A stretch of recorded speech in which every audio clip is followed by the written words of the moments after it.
Karena kita sebagai anggota DPD dan perseorangan, kita mengusulkan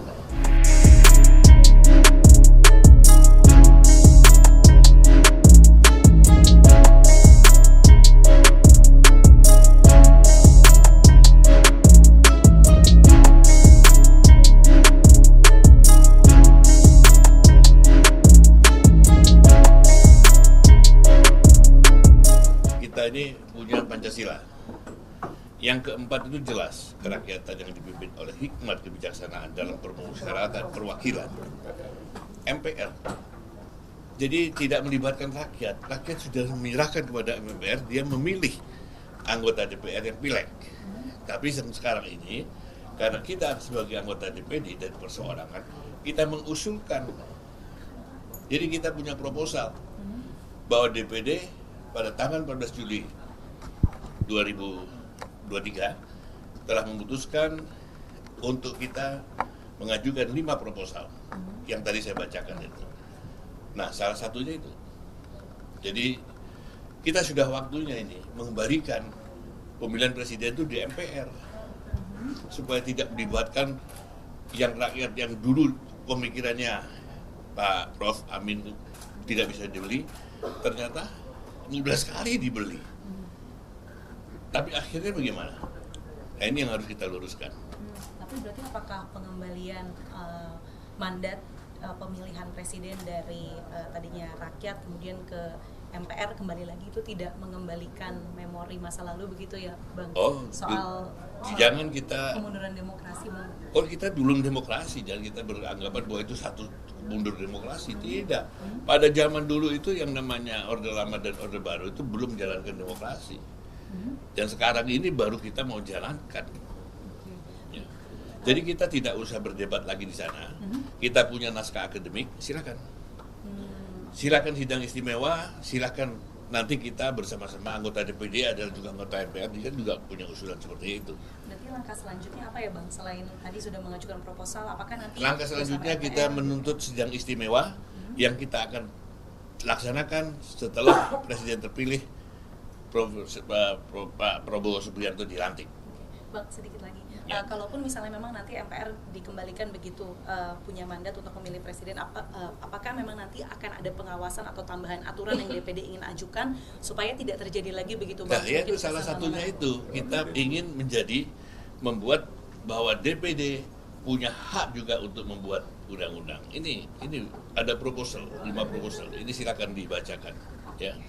Jadi begini,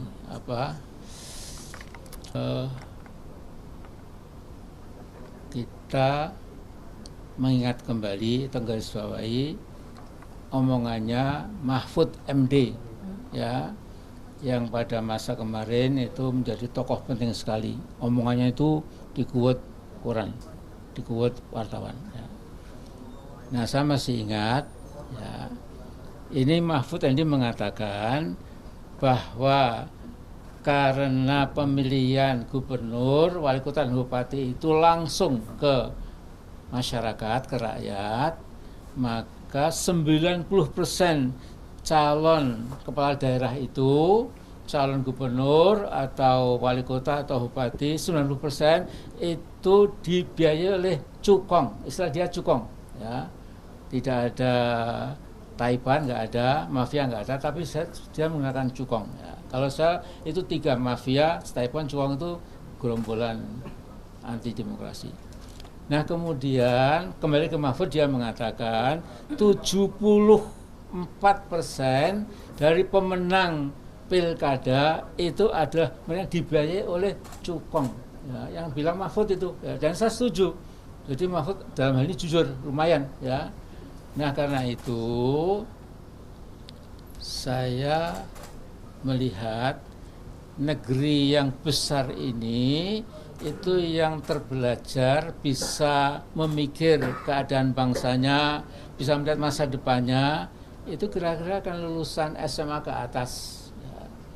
Nah, padahal bagian terbesar bangsa ini itu yang paling banyak itu lulusan SD dan maksimal SMP. Bahkan yang nggak sekolah ada 9% kalau tidak salah. Nah kita bayangkan kalau bangsa kita cinta ini di lapisan bawah yang banyak ini belum cukup terpelajar, itu namanya gampang dibelak-belokkan, apalagi dibeli dengan ya segepok rupiah lah. Nah jadi ada mengatakan pengamat Sontoloyo, saya lupa namanya, itu Amin Rais sindrom, berlari ke belakang, sudah bagus-bagus, mengapa MPR lagi yang memilih yang Sontoloyo dia, ya. Dia sekolah aja nggak lulus, dikirim jauh-jauh ke Amerika, nggak lulus, namanya saya lupa Fulan, ya. Nah ini ngomongnya ngawur, ya. Bukan berarti ke belakang itu lantas tidak lebih maju gitu. Kalau ke belakang berarti kita menyadari ya ini memang kita salah, kembali ke tuntunan yang sebelumnya, ya. Nah, bahkan kalau anda mengetahui literatur keagamaan Islam itu, yang namanya benar itu adalah rujuk, ya, kembali ke Quran dan Sunnah. Ketika umat Islam sudah mulai teledor, sudah mulai mencampur biar agama dengan pikiran manusia yang kadang-kadang keliru dan lain-lain, maka ajakan ulama itu kembali ke asal muasal, ya. Dan dalam bentuk yang lebih ringan, berbangsa bernegara. Kalau kita seperti sekarang ini, ya, akhirnya yang punya duit berkopok-kopok itu akan menangi presiden, ya, sementara nggak punya apa-apa juga akan gigit jari, ya. Nah jadi tentu dipertimbangkan, ya. Mungkin pikiran Pak Lanyala ini yang seperti saya, ya, belum tentu menang juga, tapi mari kita musyawarahkan, ya. Jadi tidak mesti kita pasti menang, visi belum tentu, ya. Tetapi lihat dengan musyawarah yang betul-betul jujur, nanti akan ketahuan solusinya itu. Ya, saya kira itu saja lah, ya. Mau dibulak-balik ya itu. Jadi intinya itu.